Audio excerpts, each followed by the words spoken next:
तथागत गौतम बुद्ध के 4 आर्य सत्य जो आपके जीवन को नई दिशा दे सकते हैं। 4 आर्य सत्य, चत्वारि आर्य सत्यानि। क्या है? महात्मा बुद्ध निरर्थक दार्शनिक वाद विवादों से दूर रहे।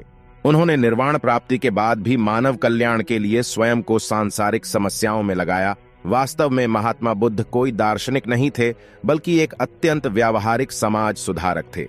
ज्ञान प्राप्ति के बाद महात्मा बुद्ध ने सर्वप्रथम अपना उपदेश उन 5 ब्राह्मण सन्यासियों को सारनाथ, ऋषिपत्तन में दिया था, जिन्होंने उनके कठोर साधना से विरत हो जाने पर उनका साथ छोड़ दिया था। उनका यह पहला उपदेश धर्मचक्र प्रवर्तन कहलाता है, जो 4 आर्य सत्य भी कहलाता है। महात्मा बुद्ध ने अपनी शिक्षाओं के सारांश को 4 आर्य सत्य के रूप में व्यक्त किया। 4 आर्य सत्य हैं।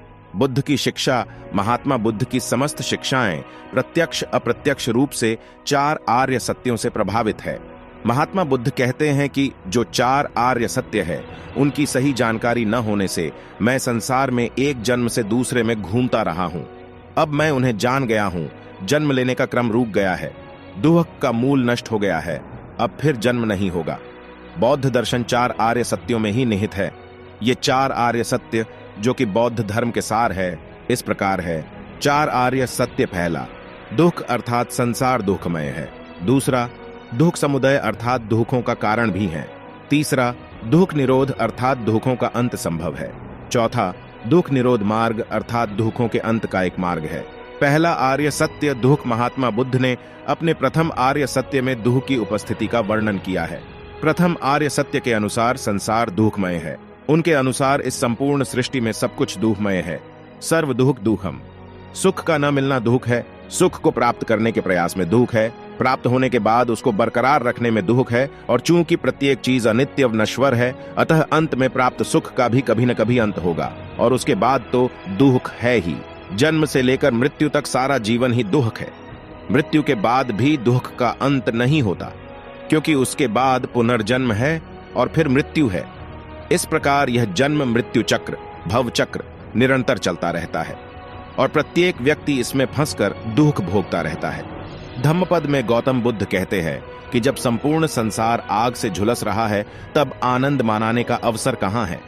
संयुक्त निकाय में महात्मा बुद्ध कहते हैं, संसार में दुखियों ने जितने आंसू बहाए हैं, उनका जल महासागर में जितना जल है उससे भी ज्यादा है। गौतम बुद्ध द्वारा संसार को दुखमय मानने का समर्थन भारत के अधिकांश दार्शनिकों ने किया है, लेकिन कई विद्वान इस बात की आलोचना करते हैं। दुखों पर अत्यधिक जोर दिए जाने के कारण वे बौद्ध दर्शन को निराशावादी दर्शन का दर्जा देते हैं।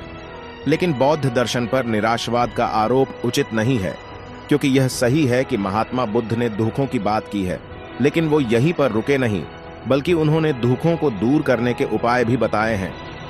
चतुर्थ आर्य सत्य में उन्होंने दुखों को समाप्त करने के मार्ग, अष्टांगिक मार्ग या अष्टांग मार्ग का भी वर्णन किया है। इस प्रकार हम कह सकते हैं कि बौद्ध दर्शन का आरंभ निराशवाद से होता है, लेकिन वो आशावाद के रूप में समाप्त होता है।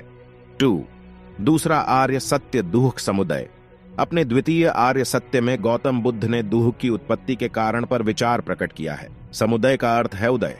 इस प्रकार दुख समुदय का अर्थ है दुख उदय होता है। प्रत्येक वस्तु के उदय का कोई न कोई कारण अवश्य होता है। दुख का भी कारण है। तथागत बुद्ध ने प्रतीत्य समुत्पाद के द्वारा दुख के कारण को जानने का प्रयास किया है। प्रतीत्य का अर्थ है किसी वस्तु के उपस्थित होने पर, और समुत्पाद का अर्थ है किसी अन्य वस्तु की उत्पत्ति। इस प्रकार प्रतीत्य समुत्पाद का अर्थ हुआ एक वस्तु के उपस्थित होने पर किसी अन्य वस्तु की उत्पत्ति। इस प्रकार प्रतीत्य समुत्पाद का सिद्धांत कार्य कारण सिद्धांत पर आधारित है। इस सिद्धांत को द्वादश निदान भी कहते हैं। इस सिद्धांत में दुख का कारण पता लगाने हेतु 12 कड़ियों निदान की विवेचना की गई है, जिसमें अविद्या को समस्त दुखों, जरा मरण का मूल कारण माना गया है।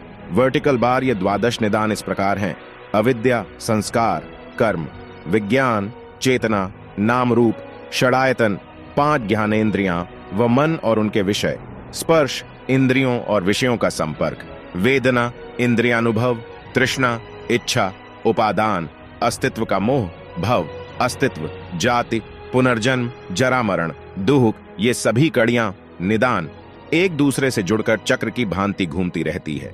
मृत्यु के बाद भी ये चक्र रुकता नहीं है और पुनः नए जन्म से शुरू हो जाता है, इसलिए इसे जन्म मरण चक्र भी कहते हैं।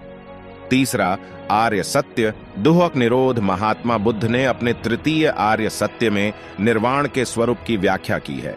महात्मा बुद्ध ने दुहक निरोध को ही निर्वाण, मोक्ष कहा है।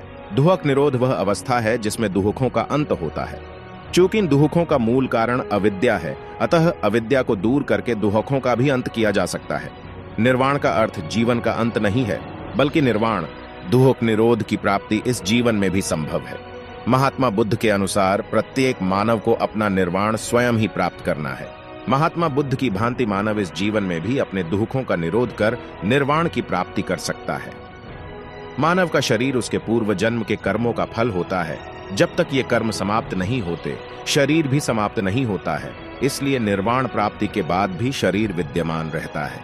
चौथा, आर्य सत्य, दुख निरोध मार्ग, दुख निरोध गामिनी प्रतिपद। अपने चतुर्थ आर्य सत्य में तथागत ने दुख निरोध की अवस्था को प्राप्त करने हेतु एक विशेष मार्ग की चर्चा की है।